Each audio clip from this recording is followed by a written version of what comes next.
राजस्थान विधानसभा में पहली महिला वित्त मंत्री दिया कुमारी ने 2 घंटे 51 मिनट का अपना पहला पूर्ण बजट प्रस्तुत कर दिया है। आज से भजनलाल युग की शुरुआत हो रही है। भजनलाल मुख्यमंत्री हैं। आपको याद दिला दें, एक युग था जब भैरव सिंह शेखावत मुख्यमंत्री हुआ करते थे और भैरव सिंह शेखावत ने अंत्योदय योजना लेके आए थे, जिसको केंद्र ने काम के बदले अनाज से रिप्लेस किया था। इस तरीके की योजनाएं इस प्रदेश से निकलती रही हैं। मेरे साथ बात करने के लिए मौजूद हैं 40 के चेयरमैन अग्रवाल साहब। आपको याद होगा वो जमाना भैरव सिंह शेखावत का। बिल्कुल याद है, बिल्कुल याद। काम के बदले नाच दिया जाता था। ये स्टार्टिंग आपने किया था, उन्होंने भैरव सिंह जी ने स्टार्ट किया था। फिर जमाना आया अशोक गहलोत और वसुंधरा राजे का। एक ने दिया भामाशाह तो दूसरे ने दिया मुफ्त इलाज। यस, भजनलाल युग की आज से शुरुआत होने जा रही है। कैसे देख रहे हैं इस बजट को? मैं सबसे पहले हमारे मुख्यमंत्री श्री भजनलाल जी और हमारे माननीय वित्त मंत्री दिया कुमारी जी का आभार और धन्यवाद प्रकट करना चाहता हूं कि ये एक डेवलपमेंट का एक अच्छा बजट दिया है। और 40 के जो सुझाव थे, हमने काफ़ी सुझाव दिए थे, मीटिंग में भी बोले थे, तो काफ़ी सुझाव को इसमें सम्मिलित किया गया है। साथ ही साथ हम बात करेंगे, हम ट्रेड और इंडस्ट्री से ताल्लुक़ करते हैं। ट्रेड इंडस्ट्री की बात करेंगे तो सरकार ने काफ़ी चीज़ों का ध्यान रखा है। जैसे नई इंडस्ट्रियल पॉलिसी लाने की बहुत टाइम से ज़रूरत थी, जो सरकार लेके आई है। इसके साथ ही आप अगर बात करें एमएसएमई पे फोकस करने की, सोलर पार्क नया विकसित करने की, इसके अलावा एक्सपोर्ट, जो सबसे ज़्यादा ज़रूरी सेक्टर है वो है एक्सपोर्ट। एक्सपोर्ट के लिए एक नई पॉलिसी बनाने की इस में घोषणा की गई है। और एक्सपोर्ट बढ़ सकता है तो हमारे को रोज़गार भी मिलता है और साथ साथ उसके लिए नई इंडस्ट्रियाँ भी राजस्थान में आएगी। रिको के लिए भी, लैंड के लिए भी 1 किलोमीटर तक के दायरे में जो इंडस्ट्रियाँ, उनको एनओसी लेने की ज़रूरत नहीं है। एक सराहनीय कदम हमने काफ़ी टाइम से डिमांड की थी। एमनेस्टी योजना की भी हम रेगुलर डिमांड करते रहे हैं, पहले भी सरकार लाती रही है, इस सरकार और सरल करके लाई है, उसके लिए भी हम उनका आभार और धन्यवाद प्रकट करते हैं। साथ ही यूथ के लिए भी जो सरकार पॉलिसी लेके आई है कि उनको स्किल डेवलपमेंट करने के लिए, जो बहुत ज़्यादा ज़रूरी है, तो स्किल डेवलपमेंट होकर हमारा युवा जितना लिखेगा तो रोजगार के साधन राजस्थान में भी स्किल के लिए बहुत है, राजस्थान से बाहर भी बहुत और इंटरनेशनल भी बहुत है। तो मेरे को लगता है आने वाले टाइम में राजस्थान के युवाओं को रोजगार अच्छा मिलेगा। साहब, हमने बात की है कि पूरे देश ने मॉडल अपनाया और राजस्थान ने ऐसा करके दिखाया है। अंत्योदय हो, चिरंजीवी हो, भामाशाह हो, पूरे देश में गया। आज के इस बजट में आपको कुछ लगा नजर आ रहा है जो पूरा देश जिसको फॉलो कर सकता है? मेरे को लग रहा है जो यूथ के लिए जो सरकार ने जो ये लाया है कि हम इंटर्नशिप कराएंगे और स्किल ज़्यादा करेंगे, तो ये लगता है कि आने वाले टाइम की सबसे ज़्यादा ज़रूरत है और ये पूरा हिंदुस्तान इसको अडॉप्ट करेगा। जिलेवार एक नीतियां बनाने की बात कही गई है कि हम हर जिले को एक प्रोडक्ट हब बनाने का प्रयास करेंगे, निर्यात को वहां पे बढ़ाने का प्रयास करेंगे। इसको किस तरीके से देख रहे हैं?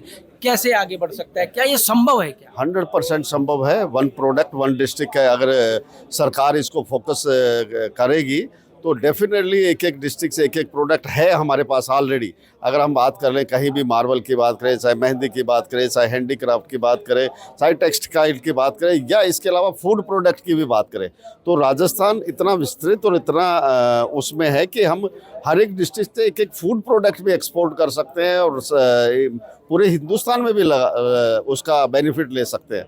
तो डेफिनेटली ये जो योजना है 1 डिस्ट्रिक्ट 1 प्रोडक्ट सरकार की कामयाब भी होगी और इसका बेनिफिट हर एक आम जनता या निचले स्तर तक भी उसका मिलेगा। 40 के चेयरमैन होने के नाते पूरा राजस्थान आपकी तरफ देख रहा है साहब। 10 में से कितने नंबर? मेरे हिसाब से 10 में से 10 नंबर दिए जाने चाहिए। कोई नंबर नहीं काटेंगे? यस, 100%। बहुत बढ़िया। चिकित्सा के क्षेत्र में घोषणाएं नहीं हुई, ओपीएस को नहीं छेड़ा गया? नहीं, चिकित्सा के क्षेत्र में बहुत बड़ी घोषणा सरकार ने की है। 8.63% टोटल बजट का अगर इतना पैसा बजट हेल्थ में दे रहे हैं तो बहुत बड़ी बात है। सबसे ज़्यादा ज़रूरी भी यही है कि निरोगी काया हमारे पूरे व्यापारियों की या पूरे प्रदेशवासियों की निरोगी रहे, तो ये एक अच्छा बजट है। तो 10 में से 10 नंबर 40 की तरफ से? Yes yes yes. तो ये आप सुन रहे थे चेयरमैन 40 को, जिन्होंने 10 में से 10 नंबर दिए हैं आज के बजट को और कहा है कि 40 राजस्थान का ये जो संस्थान है जहाँ पे इंडस्ट्री और ट्रेड करने वाले एक मंच पे मौजूद हैं, उनका कहना है कि ये ट्रेड को बढ़ावा देगा और राजस्थान सरकार की वो नीति जिसके तहत राजस्थान सरकार हर जिले के अंदर एक प्रोडक्ट के साथ में आगे बढ़ रही है। हमारे साथ में यहाँ सीए साहब मौजूद हैं, इनसे जानने का प्रयास करते हैं कि आज का बजट इनकी नज़रों से कैसा है। हम आपके चश्मे से देखना चाहते हैं, बजट कैसा है? सर देखिए, बता दूं आपको कि ये बजट कोई रेवड़ी बांटने वाला बजट नहीं है, बड़ा संतुलित बजट है और long term futuristic budget sir है। रेवड़ी नहीं बाटी तो सनातन का जो टच आया है उसको क्या कहोगे आप? सर देखिए, वो तो हर पार्टी का अपना एक विजन होता है और पार्टी का अपना बैकग्राउंड होता है। जो वर्तमान सत्तारूढ़ दल है उनका अपना एक अलग बैकग्राउंड है, तो वो तो आना वाजिब ही था सर। हम बात करते हैं किसी भी राज्य के विकास के लिए सबसे मजबूत होता है इंफ्रास्ट्रक्चर सर। जब तक इंफ्रास्ट्रक्चर मजबूत नहीं हो, आप विजन नहीं देख सकते, आप सपना नहीं देख सकते विकसित राज्य बनाने का। इस बजट में सबसे इंपॉर्टेंट ये रहा, सरकार ने इंफ्रास्ट्रक्चर मजबूत करने की बात करी है, चाहे वो रोड इंफ्रास्ट्रक्चर हो, चाहे मेडिकल इंफ्रास्ट्रक्चर हो, चाहे वो युवाओं का इंफ्रास्ट्रक्चर है। हम लोग सरकार से सालों से डिमांड करते थे कि सर रोजगार आप हज़ारों लोगों को दे सकते हो, पर आप स्किल डेवलपमेंट लाखों लोगों का कर सकते हो। पहली बार किसी सरकार ने बजट में स्किल डेवलपमेंट की बात करी है और 1.5 लाख से ज़्यादा लोगों को स्किल डेवलपमेंट सरकार दे रही है बजट के अंदर। तो कुल मिला के कहा जा सकता है कि ये जो बजट है, स्किल डेवलपमेंट तो एक बहुत पुराना यूपीए सरकार के ज़माने से चला आ रहा है। स्किल डेवलपमेंट निरंतर मोदी जी की सरकार पिछले 10 साल से कर रही है। आपको क्या लग रहा है स्किल डेवलपमेंट? इसमें विशेष ये है कि सरकार स्कूल के बाद से स्किल डेवलपमेंट की बात कर रही है सर। जो युवा 16-17 साल का है उसको आप स्किल डेवलपमेंट करोगे, अगले 2-3 साल में व्यापार करने के लिए तैयार हो जाएगा। हम का भटकाव नहीं हो जाएगा पढ़ाई में? पढ़ाई के साथ साथ आजकल आप देखेंगे जैसे आर्टिफिशियल इंटेलिजेंस है सर, एक इंपॉर्टेंट सब्जेक्ट होगा और कंपलसरी सब्जेक्ट हो और गया। इस तरीके के सब्जेक्ट आपको स्किल के अंदर जोड़ने पड़ेंगे। बिल्कुल जोड़ने पड़ेंगे, प्रैक्टिकल भी करना पड़ेगा, थ्योरेटिकल भी करना पड़ेगा, तभी जाके एक आपको एक उद्यमी तैयार हो पाएगा सर। और जो आज के टाइम में जो युवा आता है वो पूरी तरह सरकारी रोजगार के ऊपर डिपेंड रहता है, वो डिपेंडेंसी भी कम होगी और स्वरोजगार की तरफ प्रेरित होगा। अगर युवा को आप स्किल्ड कर दोगे तो वो ऑटोमेटिक ही रोजगार की तरफ बढ़ जाएगा। आज के बजट को कितने नंबर आपकी तरफ से? 10 में से 9 नंबर। आज 1 नंबर कहाँ काटा सीए साहब, ये बता दो सर। 1 नंबर कहीं ना कहीं लगता था शायद व्यापारियों के लिए कुछ और बजट में मिलने की उम्मीदें थी। जैसे अब वो बजट 1 नंबर आगे मतलब काटा नहीं है। जैसे आपको उम्मीद थी कि क्या मिलेगा। सरकार अभी टूरिज्म पॉलिसी की बात कर रही है, सरकार रिप्स की बात कर रही है, तो जो कुछ सोचा था वो शायद इन पॉलिसी में मिलेगा, इसलिए 1 नंबर को आगे पोस्टपोन किया है। पॉलिसीज में अगर आ जाएगा तो 1 नंबर सरकार को और देंगे सर। और दे देंगे, मतलब ये रीचेकिंग के लिए रख लिया है। तो ये आप सुन रहे थे चार्टर्ड अकाउंटेंट साहब को, जिन्होंने कहा कि ये जो बजट है, सरकार ने जो बजट दिया है, इस बजट के इन्होंने 10 में से 9 नंबर दिए हैं। हम यहाँ पे हमारे साथ में बाबूजी मौजूद हैं। साहब आपका नाम बता दीजिए। Doctor Arun Agarwal, executive president 40। साहब 10 में से कितने नंबर? 10 में 9 नंबर। 1 नंबर किस बात का? 1 नंबर इस बात का काटा है कि अभी इस बजट में पॉलिसियों की घोषणा हुई है कि नई इंडस्ट्रियल पॉलिसी लाई जाएगी, नई एमएसएमई पॉलिसी लाई जाएगी, नई टूरिज्म पॉलिसी लाई जाएगी, नई रिस्क पॉलिसी लाई जाएगी। तो हमसे जब ये कंसल्ट करके हमको बैठाते हैं आपस में, जब नई पॉलिसी लाते हैं, हमारी राय मशविरा भी लेते हैं, उसमें हम इनको, क्योंकि प्रैक्टिकल सुविधा तो हमको मालूम पड़ता है कि नई पॉलिसी में क्या प्रावधान में क्या असुविधा आ रही है, कहाँ पे हो रही है, तो हम उसका सजेशन इनको सुझाव देते हैं। वो सुझाव यदि वो अमल में लेंगे, ऐसे मैं कह सकता हूँ कि ये बजट जो आया है ये 2047 का विजनरी डॉक्यूमेंट है। अमृतकाल महोत्सव जो भारत के आवश्यकता, जो आज आवश्यकता है हुकुम, उसका क्या होगा? आवश्यकता है 47 तक जिंदा रहने के लिए ऑक्सीजन तो चाहिए। बिल्कुल, जैसा हमको उम्मीद थी कि इस बजट में हमारा पेट्रोल डीजल पे वैट की कमी होगी। आज वैट नई पॉलिसी उन्होंने घोषणा की 2024 में नई वैट पॉलिसी लाई जाएगी, क्योंकि मात्र 7 आइटम पर आज के दिन वैट लगता है, बाकी सब पे जीएसटी लगता है। तो जब जीएसटी 7 साल पहले 1 नेशन 1 टैक्स की भावना से लगी थी, उसमें पेट्रोल डीजल की भी हमारी मांग थी।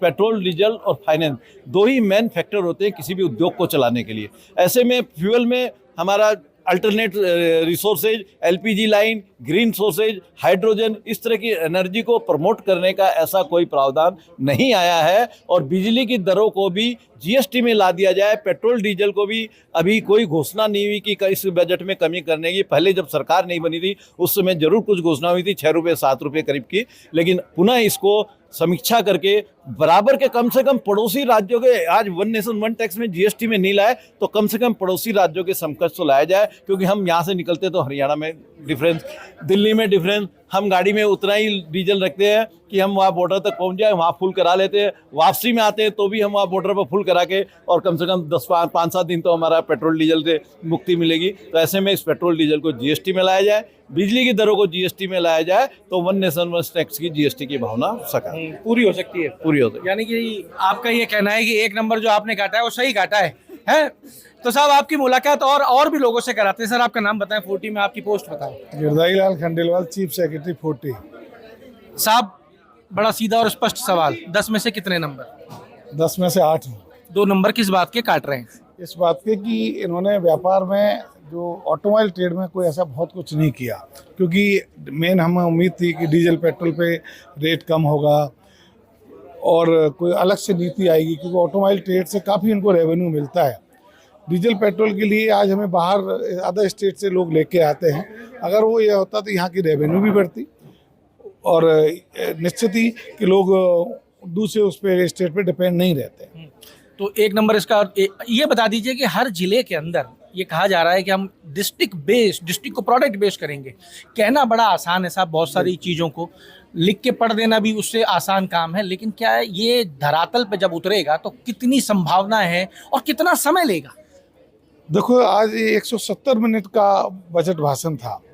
निश्चित इसमें घोषणाएं काफ़ी की हैं और प्रत्येक सेक्टर का ध्यान रखा गया है। बुनियादी ढांचों में मेरे को लगता है कि इससे काफ़ी सुधरेगा, लेकिन अगर ये पटल पे नहीं उतरेंगी ये सारी योजनाएं जो घोषित की हैं, तो फिर इसमें बड़ा राजस्थान में कोई विकास नहीं होगा।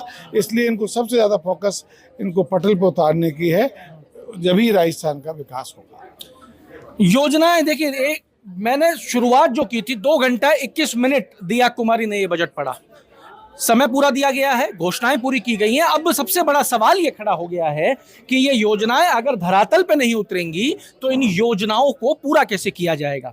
केवल घोषणा कर देने से वो पूरी होने वाली नहीं है। प्रधानमंत्री नरेंद्र मोदी ने चुनाव के समय पे ये कहा था कि देश में सिर्फ 4 जातियां होनी चाहिए, महिला, युवा, किसान और गरीब। ये 4 राशियां, जो 4 जातियां मौजूद हैं देश के अंदर, इसका इस बजट में क्या दिया गया है? हमारे साथ में महिला विंग मौजूद है 40 की। ये महिला उद्यमियों के लिए एक वरदान की तरह काम कर रहे हैं। इनसे जानने का प्रयास करते हैं कि इस 2 घंटे 21 मिनट के बजट में इनको क्या मिला।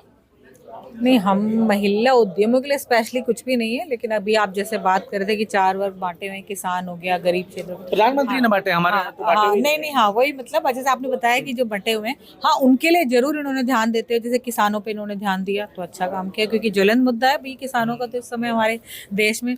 उन पे जैसे कहते हैं ना, हाँ ठीक है, अच्छे से इन्होंने ठंडे छींटे लगाए हैं। 5 लाख किसानों को 5 लाख किसानों को ऋण, वो ब्याज मुक्त ऋण दिया जाएगा, तो जो कि बहुत सराहनीय कदम है। क्योंकि मैंने बोला ना, ये एक अच्छा कदम है इनका। भाई किसी चीज को आप नहीं कर पा रहे तो कहीं पे तो कुछ करोगे, तो इसके लिए अपन तारीफ करेंगे। मैडम आपका नाम नहीं पूछा था मैंने। ललिता कुचल 40। ललिता जी, किसान को जरूरत ही क्यों पड़ रही है आजादी के 75 साल बाद भी कर्जा लेने की? किसानों को जरूरत हाँ क्यों पड़ रही है, ये तो आप सभी जानते हैं। देश का मुझे लगता है इस समय, क्योंकि सोशल मीडिया इतना एक्टिव है कि बच्चा जानता है कि किसानों को इस समय ब्याज, ये ऋण की जरूरत, जबकि किसान सबसे धनी होने चाहिए। आपको मालूम है, क्योंकि किसान जो है हमारे यहाँ के देश के, आपको अन्न कहाँ से आता है, कहाँ से? किसान से। तो सबसे रिच कॉम जो होनी चाहिए थी आज की तारीख में, पहले किसान ही होते हुआ करते थे। किसी जगहों के गांव क्षेत्रों में ना बड़े वो सब किसान ही अमीर हुआ करते थे। आज उनकी नौबत आ गई कि उनको ऋण मांगना पड़ रहा है। हाँ आप दे रहे हैं। अब हम आते हैं महिलाओं के मुद्दे। महिलाओं को क्या मिला? क्योंकि सरकार, जब ये चुनाव हुआ विधानसभा का, नहीं विधानसभा का जब चुनाव हुआ और लोकसभा का जब चुनाव हुआ, महिला सुरक्षा एक बड़ा मुद्दा था। क्या महिलाओं को कुछ मिला है? हाँ, महिला सुरक्षा के हिसाब से जैसे इन्होंने अभी बताया, भर्तियां की जाएंगी यहाँ पे 4000 महिला भर्ती की जाएंगी, अभी जैसे अनाउंस किया था यहाँ पे अभी हमारी वित्त मंत्री दिया जी ने। निर्भया स्क्वाड जो बनाया गया था उसकी थीम पे अभी इन्होंने कहा उसको तेजी से एक्टिव किया जाएगा। उसमें मेरे नाइट पेट्रोलिंग शुरू की जाएगी ज़्यादा से ज़्यादा, कि वो भी एक अच्छा है। अगर इस तरीके से ईव टीजिंग और ये जो छेड़खानी, अगर ये कंट्रोल होती है तो नथिंग लाइक दैट। ये तो मैडम मानसिक चीजें हैं ना, इसका बजट से क्या लेना? बजट का नहीं, लेकिन उन्होंने इसमें जो है प्रावधान किया गया कि इतनी जो उन्होंने जी निर्भया स्क्वाड को एक्सपैंड कर रहे हैं, प्लस नाइट पेट्रोलिंग जो शुरू हुई है, अगर ये वाकई जो है इम्प्लीमेंट होती है तो बिल्कुल इसका फर्क पड़ता ही है। और दूसरी चीजें, महिलाओं को और आगे बढ़ाने के लिए और दूसरी चीजों की अगर हम बात करें तो और क्या आया है? महिला उद्यमियों के लिए तो हाँ, ऋण में फंड में से आपने देखा कोऑपरेटिव में से 2.5% उसमें ऋण का जो है लोन की सुविधा दी जा रही है। कम थोड़ी उस दर पे अगर देते हैं तो देखो, इस समय सबसे बड़ा किसी भी क्षेत्र में कोरोना के बाद से, कोविड काल से घरेलू उद्योग चालू हो गए थे, जिनको मिनी स्टार्टअप बोलते हैं। वो कहाँ, उनके लिए कहाँ पे आके रुकती है गाड़ी? फंड से। अगर फंड की सुविधा सरकार के द्वारा दी जाती है तो कोई नहीं रोक सकता। महिला जो होती है वही घरेलू उद्योगों से काम करती है। रहने के बारे में बात करूं तो देखो एलपीजी जो घरेलू सिलेंडर है उस पर कोई बात नहीं की गई, और जो जितनी जो है महंगाई बढ़ रही है, डेली जो रोज़मर्रा की चीज़ें होती हैं उनको कम करने के लिए भी कोई बात नहीं की गई। तो महिला तो ज़्यादातर जो हमारे देश की महिलाएं हैं वो घर में ही रहती है और घर ही संभालती पर लखपति दीदी में 5 लाख से 15 लाख कर दी गई हैं। 15 लाख की संख्या कर सर वो इम्प्लीमेंट अगर होता है तो बहुत अच्छी बात है, इम्प्लीमेंट भी अगर हो बिल्कुल डाउटफुल है क्या? अच्छा, आखिरी सवाल फिर आपको भी जाना है, बजट में 10 में से कितने नंबर?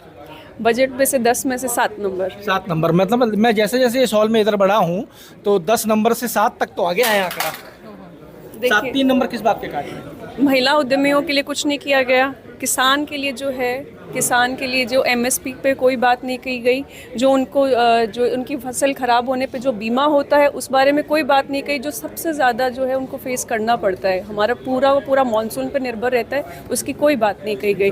चिरंजीवी योजना जो है 25 लाख थी उसको 5 लाख घटा के कर दी गई, आम आदमी जाएगा कहाँ, क्या करेगा? तो इन सब के बारे में तो 10 में से कितने नंबर? 10 में से वही 7 नंबर। अब आप बोले, अब आप पूछेंगे मुझसे 3 नंबर क्यों काटे गए? अब मैं तो बताना पड़ेगा मैडम, मैं क्या वित्त मंत्री पूछेगा आपसे? हाँ नहीं वही बोली। अब उसका कारण देखिए, अब कुछ घोषणाएं इसमें ऐसी हैं, हेलीपैड बनाए जाएंगे, आम जनता का उससे क्या फायदा? उद्यमी का तो है हेलीपैड, हेलीकॉप्टर हम तो कभी खरीदेंगे नहीं, आप तो नहीं, हर उद्यमी के लिए भी नहीं है। देखो जोक्स अपार्ट, ये हेलीपैड वाली जो घोषणा की, इससे किसको क्या फायदा? कुछ इसमें घोषणा ऐसी हैं आपके बजट में जो लगता है कि हाँ उसका आम जनता से या आम हम जैसे लोगों से कोई लेना देना। अच्छा मैडम, एक चीज़ बता दीजिए कि आप लोगों को उम्मीद क्या थी? आप लोगों से मुलाकातें भी हुई हैं, आप लोगों को बुलाया भी गया, आपसे बात भी की गई, मुख्यमंत्री भी मिले आपसे, आप लोगों को क्या उम्मीद थी कि बजट में इस तरीके से ये बजट होना चाहिए था? नहीं, एक जो सिंगल विंडो का प्रावधान उन्होंने बोला है कि किया जाएगा, वो हमारी ही 40 वुमेन की तरफ से सजेशन था, जो इन्होंने कहा कि अब लागू किया जाएगा। मैडम पुराने समय से नहीं था क्या? नहीं, वो था नहीं। मैंने आपको फिर एक बात बोलूंगी मैं, जो शायद बोलने में मगर एक कटु सत्य है कि किताबों में, बातों में इम्प्लीमेंटेशन, बहुत सारी चीज़ें घोषणाएं होती हैं, मगर धरातल पे कितनी चीज़ों में काम होता है ये आप भी जानते हैं और हम भी जानते हैं। तो 10 में से 7 नंबर के साथ आप इस बजट को समाप्त कर रहे हो। पढ़ोगे तो हो सकता है बढ़ जाए नंबर या घट जाए, घटेंगे ही।